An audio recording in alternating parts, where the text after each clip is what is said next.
ये कॉन्फ्रेंस बहुत अच्छी गई। शुरू में हमें बहुत डर था, पता नहीं कॉन्फ्रेंस कैसी जाएगी, हर चीज़ बहुत अनऑर्गेनाइज थी, बट या स्टिल हमारी 2 दिन की कॉन्फ्रेंस बहुत अच्छी गई। एक्चुअल पार्लियामेंट में वो शायद एक्सपीरियंस नहीं कर पाते, जो वो अपने देश को लेकर अपनी व्यूज़ रखना चाहते हैं, वो यहाँ पे एक नेता का रूप लेके एक पार्लियामेंट में बैठ के, एक मॉक पार्लियामेंट में बैठ के उस चीज़ को एक्सप्रेस कर सकते हैं। सर 2 साल पहले सर मैं किसी के सामने इंटरव्यू नहीं दे पाता था, कुछ नहीं कर पाता था, बट सर जब से मैंने एमयून करना शुरू किया सर मेरी स्पीकिंग स्किल्स इतनी बढ़ गई हैं। सर जो ये एमयून वाला कॉन्सेप्ट है सर, ये मैंने 2 साल पहले करना शुरू किया था। सर 2 साल पहले सर मैं किसी के सामने इंटरव्यू नहीं दे पाता था, कुछ नहीं कर पाता था, बट सर जब से मैंने एमयून करना शुरू किया सर मेरी स्पीकिंग स्किल्स इतनी बढ़ गई हैं कि सर मैं 500 बंदों के सामने, जो मुझे जानते भी नहीं है, मैं उनके सामने कुछ भी बोल सकता हूँ, अपने व्यूज़ को प्रेजेंट कर सकता हूँ। सर थीम क्या रहा MUN?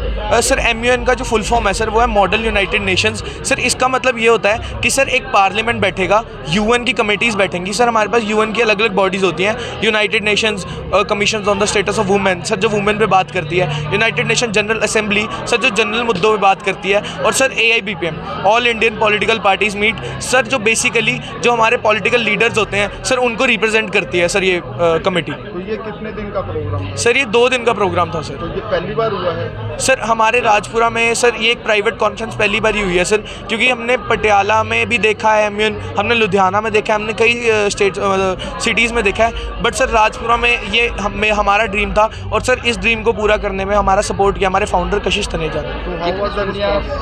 हाँ जी रिस्पांस कैसा रहा? सर रिस्पांस सर बहुत अच्छा रहा सर। हमारे पास बेसिकली सर 15-20 स्कूल से हमारे पास डेलीगेट्स आए, और सर हर स्कूल से सर 5-5 6-6 बच्चे आए, और सर कॉन्फ्रेंस बहुत अच्छी हुई। मेरा नाम कनन है, I am the president of this MUN। तो कैसे रहा ये वाला MUN? ये कॉन्फ्रेंस बहुत अच्छी गई। शुरू में हमें बहुत डर था, पता नहीं कॉन्फ्रेंस कैसी जाएगी, हर चीज़ बहुत अनऑर्गेनाइज थी, बट या स्टिल हमारी 2 दिन की कॉन्फ्रेंस बहुत अच्छी गई। I love this conference. मुझे बिल्कुल एक्सपेक्टेशन नहीं थी कि ये कॉन्फ्रेंस इतनी अच्छी जाने वाली है। क्या कैसे रहा रिस्पांस? स्टूडेंट्स का रिस्पांस बहुत अच्छा रहा। हमने एंड में फीडबैक्स भी लिए, और सबके फीडबैक्स बहुत अच्छे थे। सबको यही था कि राजपुरा में इतना बहुत अच्छी कॉन्फ्रेंस किसी को एक्सपेक्टेड नहीं थी, बट स्टिल बहुत अच्छा गया। ऐसे कॉन्फ्रेंस से क्या कुछ सीखने को मिलता है? ऐसे कॉन्फ्रेंस से एक तो पब्लिक स्पीकिंग सीखता है। पहले मेरे अंदर भी बहुत डर था, मैं लोगों के आगे खड़ के बोल नहीं पाती थी, अब वो चीज़ काफ़ी एनहांस हुई है। एंड ऑल्सो हम लोगों को पता लगता है कि हमारे देश में क्या चल रहा है, कहीं बाहर क्या चल रहा है, तो काफ़ी नॉलेज गेन होती है इस सबसे। मेरा नाम हार्दिक नूरा, मैं यहाँ पे राजपुरा से ही हूँ। सो हमने ये कॉन्फ्रेंस ऑर्गेनाइज़ की 2 दिन की, बहुत मेहनत लगी, बहुत कुछ मैनेज करना पड़ा, बट एट द एंड जो कॉन्फ्रेंस में रिस्पांस आया, जो कॉन्फ्रेंस 2 दिन की हुई बहुत अच्छी गई। बच्चों को बहुत कुछ सीखने को मिला।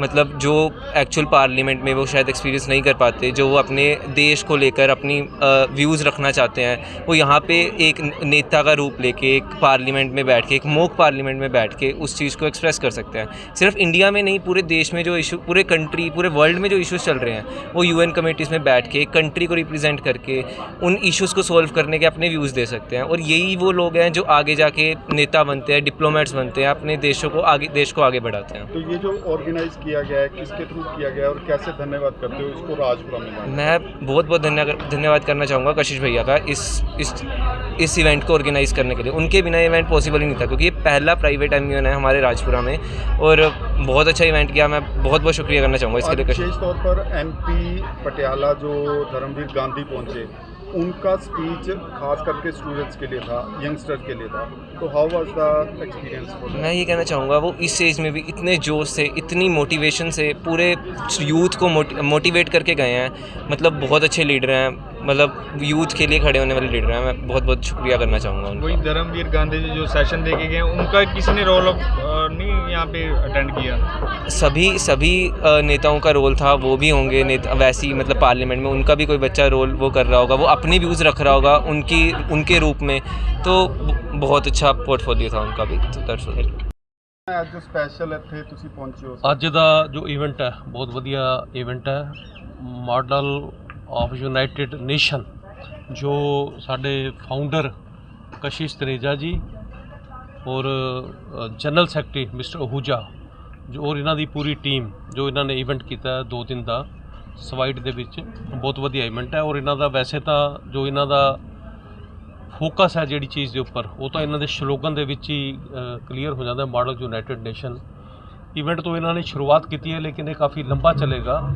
ਔਰ ਜੋ ਯੂਥ ਹੈ, ਅੱਜ ਆਪਾਂ ਨੂੰ ਪਤਾ ਹੀ ਹੈ ਕਿ ਡੈਮੋਕ੍ਰੇਸੀ ਦੇ ਵਿੱਚ ਯੂਥ ਦੀ ਕਿੰਨੀ ਵੱਡੀ ਤਾਕਤ ਹੈ।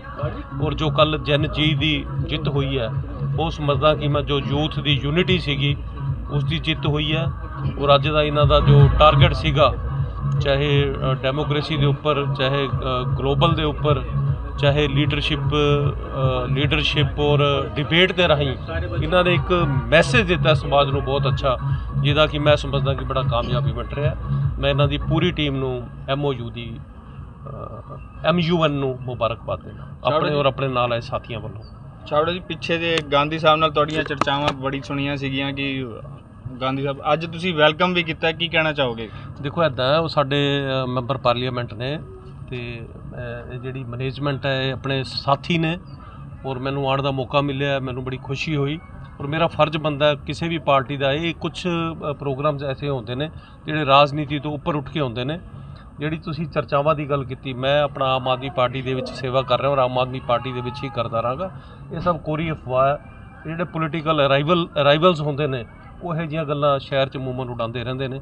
ਮੈਂ ਤੁਹਾਨੂੰ ਯਕੀਨ ਦਿਵਾਨਾ ਕਿ ਆਉਣ ਵਾਲਾ ਸਮਾਂ ਜਿਹੜਾ ਹੈ ਰਾਜਪੁਰੇ ਵਾਸਤੇ ਬੜਾ ਵਧੀਆ ਹੋਏਗਾ। ਧੰਨਵਾਦ। ਪੰਜਾਬ ਦੇ ਵਿੱਚ ਕਾਂਗਰਸ ਨੂੰ ਵਾਪਸ ਆਉਣ ਵਾਸਤੇ ਕਿਹੜੀ ਕਮਜ਼ੋਰੀ ਦਾ ਸਾਹਮਣਾ ਕਰਨਾ ਪੈ ਰਿਹਾ ਹੈ ਜੀ? ਵੀ ਕੁਝ ਨਿੱਕੇ ਨਿੱਕੇ ਮਿਸਅੰਡਰਸਟੈਂਡਿੰਗ ਹੁੰਦੀਆਂ ਹਿਸਟੋਰੀਕਲੀ ਬਹੁਤ ਲੰਮੇ ਸਮੇਂ ਤੋਂ, ਪਰ ਕਿਉਂਕਿ ਇਲੈਕਸ਼ਨ ਟਾਈਮ ਹੈ ਤਾਂ ਉਹ ਨਿੱਕੀ ਨਿੱਕੀ ਗੱਲਾਂ ਵੱਡੀਆਂ ਲੱਗਣ ਲੱਗ ਪੈਂਦੀਆਂ। Otherwise Rahul Gandhi is taking care of every aspect, ਹਰ ਪਾਸੇ ਉਹਨਾਂ ਦਾ ਮਤਲਬ ਵਾਚ ਵਿੱਚ ਹੈਗਾ। We are working under his leadership. Rahul Gandhi will solve everything ਔਰ ਆਲਮੋਸਟ ਸੋਲਵਡ ਹੈਗਾ।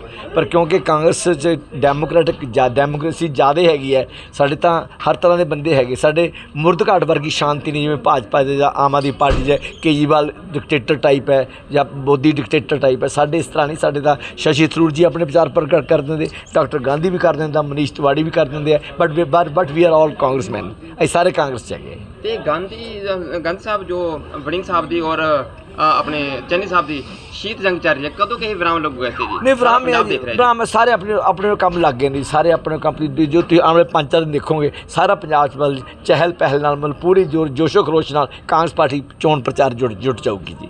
ਤੇ ਸਰ ਇੱਕ ਕਿਹਾ ਗਿਆ ਸੀ ਜੀ ਕਿ ਜੀ ਪੁਰਾਣੇ ਜੋ ਬਜ਼ੁਰਗ ਲੀਡਰ ਹੈ ਉਹਨਾਂ ਨੂੰ ਦਰਕਨਾਰ ਕਰ ਦਿੱਤਾ। ਨਹੀਂ, ਇਸ ਤਰ੍ਹਾਂ ਦੀ ਗੱਲ ਨਹੀਂ ਹੈ। ਹਮੇਸ਼ਾ combination of old and the new, ਦੋਹਾਂ ਦਾ, ਪੁਰਾਣਿਆਂ ਕੋਲ ਤਜਰਬਾ, ਨਵਿਆਂ ਕੋਲ ਜੋਸ਼ ਹੈ, ਨਵਿਆਂ ਕੋਲ ਮਤਲਬ ਪੁਰਾਣੇ ਕੋਲ ਹੋਸ਼ ਵੀ ਹੈਗੀ ਹੈ ਤੇ ਨਵਿਆਂ ਕੋਲ ਜੋਸ਼ ਹੈਗਾ। ਦੋਹਾਂ ਦਾ ਸੁਮੇਲ ਕਰਕੇ ਹੀ ਮਤਲਬ ਪੰਜਾਬ ਜਿੱਤਿਆ ਜਾਊਗਾ। ਕੋਈ ਕੰਮ ਹੋ ਸਕਦਾ ਹੈਗਾ, ਇਕੱਲੇ ਨਵੇਂ ਨਹੀਂ ਕਰ ਸਕਦੇ ਔਰ ਇਕੱਲੇ ਪੁਰਾਣੇ ਵੀ ਨਹੀਂ ਕਰ ਸਕਦੇ। ਰਾਜਪੁਰਾ ਤੁਹਾਡੀ ਅਗਵਾਈ ਦੇ ਵਿੱਚ ਬਹੁਤ ਲੰਬੇ ਟਾਈਮ ਤੋਂ ਹੈਗਾ ਜੀ, ਔਰ ਇੱਥੇ MLA ਵੀ ਲੰਬੇ ਟਾਈਮ ਤੋਂ ਰਹੇ ਜੀ। ਕਿਸ ਤਰ੍ਹਾਂ ਦਾ ਵਿਕਾਸ ਹੋਇਆ ਸਰ ਇੱਥੇ, ਕੀ ਸਮਝਦੇ ਹੋ ਜੀ? ਦੇਖੋ, ਰਾਜਪੁਰੇ ਲੋਕੀ ਤੁਹਾਨੂੰ ਬੈਟਰ ਦੱਸਣਗੇ ਹੈਗਾ ਕਿ ਰਾਜਪੁਰੇ ਦੇਖੋ ਸਾਰੇ ਪੰਜਾਬ ਦੇ ਵਿਕਾਸ 5 ਸਾਲ ਤਾਂ ਬੜਾ ਮੱਠਾ ਰਿਹਾ ਹੈਗਾ। ਪਰ ਜਦੋਂ 5 ਸਾਲ ਪਹਿਲਾਂ ਜਦੋਂ ਕਾਂਗਰਸੀ ਰਾਜ ਸੀਗਾ, ਉਸ ਵੇਲੇ ਰਾਜਪੁਰਾ, ਘਨੌਰ ਤੇ ਸਨੌਰ ਤੇ ਸਮਾਣੇ ਦਾ ਜੋ ਸੜਕੀ ਨੈਟਵਰਕ ਹੈਗਾ, ਜੋ ਨਹਿਰੀ ਪਾਣੀ ਸਪਲਾਈ ਨੈਟਵਰਕ ਹੈ, 800 ਕਰੋੜ ਦੇ ਪ੍ਰੋਜੈਕਟ ਇਹਨਾਂ ਤਿੰਨਾਂ ਏਰੀਆ ਨੂੰ ਮਿਲੇ ਹੈਗੇ। ਔਰ ਜੇ ਪਿੰਡਾਂ ਜਾ ਕੇ ਦੇਖੋਗੇ ਤਾਂ ਨਹਿਰੀ ਪਾਣੀ ਸਾਫ ਸੁਥਰਾ ਸੈਂਕੜੇ ਪਿੰਡਾਂ ਨੂੰ ਮਿਲ ਰਿਹਾ ਹੈਗਾ। ਔਰ ਜੇ ਸੜਕਾਂ ਦਾ ਜਾਲ ਹੈਗਾ ਇੰਨਾ ਪੁਖਤਾ ਵਧੀਆ ਬਣਿਆ ਹੈਗਾ। ਕਲੀਅਰ ਪ੍ਰਧਾਨ ਮੰਤਰੀ ਸੜਕ ਯੋਜਨਾ ਨਹੀਂ ਪੰਜਾਬ ਸਰਕਾਰ ਦੁਆਰਾ ਬਣਾਇਆ ਗਿਆ, ਪਰ ਪਿਛਲੇ 4 ਸਾਲ 'ਚ ਵਿਕਾਸ ਦੇ ਪਾਸੇ ਕੋਈ ਧਿਆਨ ਨਹੀਂ ਦਿੱਤਾ ਗਿਆ। ਸਿਰਫ ਲੋਕਾਂ ਨੂੰ ਲੋਲੀਪੌਪ ਦੇਣ ਦਾ ਕੰਮ ਕੀਤਾ ਗਿਆ। ਅਸਲੀ ਵਿਕਾਸ ਹੈ ਉਸ ਪਾਸੇ ਕੋਈ ਕਦਮ ਨਹੀਂ ਚੁੱਕਿਆ। ਸਰ ਹੁਣ ਦਿੱਲੀ ਦੇ ਵਿੱਚ ਵੀ ਕਾਫੀ ਕੁਝ ਹੋਇਆ, ਤੁਸੀਂ ਪਿੱਛੇ ਸਟੇਜ ਤੇ ਜ਼ਿਕਰ ਵੀ ਕਰ ਰਹੇ, ਕਿਵੇਂ ਦੇਖਦੇ ਹੋ ਸਰ, ਇਹ ਕੀ ਸਿਸਟਮ ਹੈ ਸਰ? ਦੇਖੋ, ਨਵੀਂ ਪੀੜ੍ਹੀ ਅਸੰਤੁਸ਼ਟ ਹੈਗੀ ਹੈ, ਉਹਨਾਂ ਨੂੰ ਜ਼ਿੰਦਗੀ 'ਚ ਅੱਗੇ ਚਲਾਉਣ ਦੇ ਮੌਕੇ ਘਟਦੇ ਜਾ ਰਹੇ ਹੈਗੇ। ਸਾਡੇ ਸਮਿਆਂ 'ਚ ਪੱਕੀਆਂ ਨੌਕਰੀਆਂ ਸੀਗੀਆਂ, ਪੈਨਸ਼ਨੇਬਲ ਪੋਸਟਾਂ ਸੀਗੀਆਂ।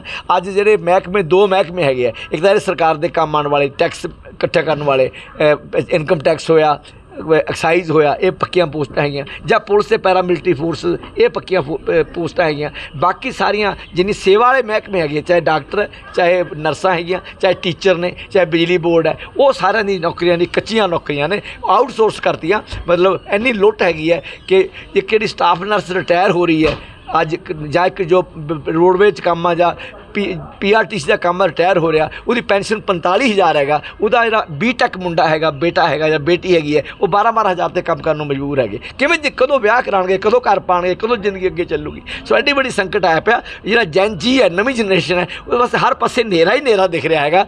ਪੇਪਰ ਲੀਕ ਹੋ ਰਿਹਾ ਔਰ ਪਿਛਲੇ 12 ਸਾਲਾਂ 'ਚ 152 ਪੇਪਰ ਲੀਕ ਹੋ ਚੁੱਕੇ ਹੈ। ਉਹ ਬੱਚੇ ਮਿਹਨਤ, ਨੀਟ ਦੇਖ ਲਓ 24 'ਚ ਲੀਕ ਹੋਇਆ, 26 ਬੱਚਿਆਂ ਨੇ ਜਾਨ ਦਿੱਤੀ ਹੈ, 26 ਫੇਰ ਲੀਕ ਹੋ ਗਿਆ, 24 ਦਾ ਕੀ ਬਣਿਆ, ਕੀ ਇਨਕੁਆਇਰੀ, ਕਿਹਨੂੰ ਸਜ਼ਾ ਮਿਲੀ, ਕੋਈ ਸਜ਼ਾ ਨਹੀਂ। ਅੱਜ ਤੱਕ ਕਿਸੇ ਬੰਦੇ ਨੂੰ ਮਿਸਾਲੀ ਸਜ਼ਾ ਨਹੀਂ ਮਿਲ ਸਕੀ ਕਿ ਜਿਹੜੇ ਪੇਪਰ ਲੀਕ ਕਰਵਾਉਂਦੇ ਹੈਗੇ। ਔਰ ਬੜਾ ਜਿਹੜਾ ਐਜੂਕੇਸ਼ਨ ਮਾਫੀਆ ਹੈਗਾ ਹੈ ਸਾਹਮਣੇ ਆਪਾਂ ਦੇਖਦੇ ਕਿ ਸੜਕ ਦੇ ਚਾਰੇ ਪਾਸੇ ਦੇਖੋ ਤੁਸੀਂ, ਇੱਕ ਮਤਲਬ ਤੁਹਾਨੂੰ ਦਿਖੂਗਾ ਹਿੰਦੁਸਤਾਨ 'ਚ ਬੜੇ ਬੜੇ ਕੋਟੇ ਵਰਗੇ ਸੈਂਟਰ ਜਿੱਥੇ ਮਾਪੇ 2.5 3 ਲੱਖ ਰੁਪਏ ਦੇ ਕੇ ਆਪਣੇ ਬੱਚਿਆਂ ਦੀ ਤਿਆਰੀ ਕਰਾਦੇ ਆ। ਸਰਕਾਰੀ ਸਿਸਟਮ ਫੇਲ ਹੈ। ਹੁਣ ਸਾਡੇ ਵੇਲੇ ਸਾਨੂੰ ਸਰਕਾਰ ਨੇ ਪੜ੍ਹਾਇਆ, ਅਸੀਂ ਸਰਕਾਰੀ ਕਾਲਜਾਂ 'ਚ ਪੜ੍ਹੇ, ਅਸੀਂ ਕੋਈ ਕੋਚਿੰਗ ਨਹੀਂ ਲਈ ਹੈਗੀ, ਪਰ ਹੁਣ ਸਾਰਾ ਕੁਝ ਮਾਪੇ ਆਪਣੇ ਪੱਲੇ ਪੈਸੇ ਖਰਚਦੇ, ਉਹ ਵੀ ਜਦੋਂ ਪੇਪਰ ਲੀਕ ਹੋ ਜਾਂਦਾ ਤਾਂ ਮਾਪੇ ਵੀ ਮਰ ਜਾਂਦੇ, ਨਾਲੇ ਬੱਚੇ ਮਰ ਜਾਂਦੇ ਹੈਗੇ। ਗੰਜ ਸਾਹਿਬ, ਇੱਕ ਚੰਨੀ ਸਾਹਿਬ ਦੀ ਜਿਹੜੀ ਮਤਲਬ ਸਪੋਰਟ ਦੇ ਵਾਸਤੇ ਪਿੱਛੇ ਜੇ ਮਦਨ ਲਾਲ ਜਲਾਲਪੁਰ ਅੱਗੇ ਆਏ ਸੀਗੇ ਤਾਂ ਉਹਨਾਂ ਨੂੰ ਸਸਪੈਂਡ ਕਰ ਦਿੱਤਾ ਗਿਆ ਸੀਗਾ ਤੇ ਤੁਹਾਡੇ ਸਪੋਰਟਰ ਵੀ ਰਹਿ ਚੁੱਕੇ ਆ, ਕਿਵੇਂ ਨਹੀਂ ਤੁਸੀਂ ਉਹ ਦੇਖਦੇ ਹੋ? ਅੱਜ ਜਦੋਂ ਇਹ ਸਾਰੀ ਗੱਲਾਂ ਸੈਟਲ ਹੋਣ ਪ੍ਰੋਸੈਸ 'ਚ ਹੈਗੀਆਂ, ਉਹ ਮਸਲਾ ਵੀ ਸੈੱਟ ਹੋ ਜਾਊਗਾ, ਕੋਈ ਮੁਸ਼ਕਿਲ ਨਹੀਂ ਹੈਗਾ, ਉਹ ਸੈੱਟ ਹੋ ਤੇ ਜਾਊਗਾ। ਬਹਾਲ ਕਰ ਦਿੱਤਾ ਗਿਆ? ਬਿਲਕੁਲ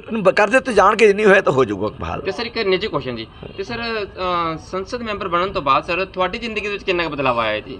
ਕਾਫੀ ਬਦਲਾਅ ਹੈ। ਦੇਖੋ ਉਮਰ ਦੇ ਹਿਸਾਬ ਨਾਲ ਮਤਲਬ ਇੰਨੀ ਦੌੜ ਭੱਜ ਕਰਨੀ ਮੁਸ਼ਕਿਲ ਹੁੰਦੀ ਹੈ।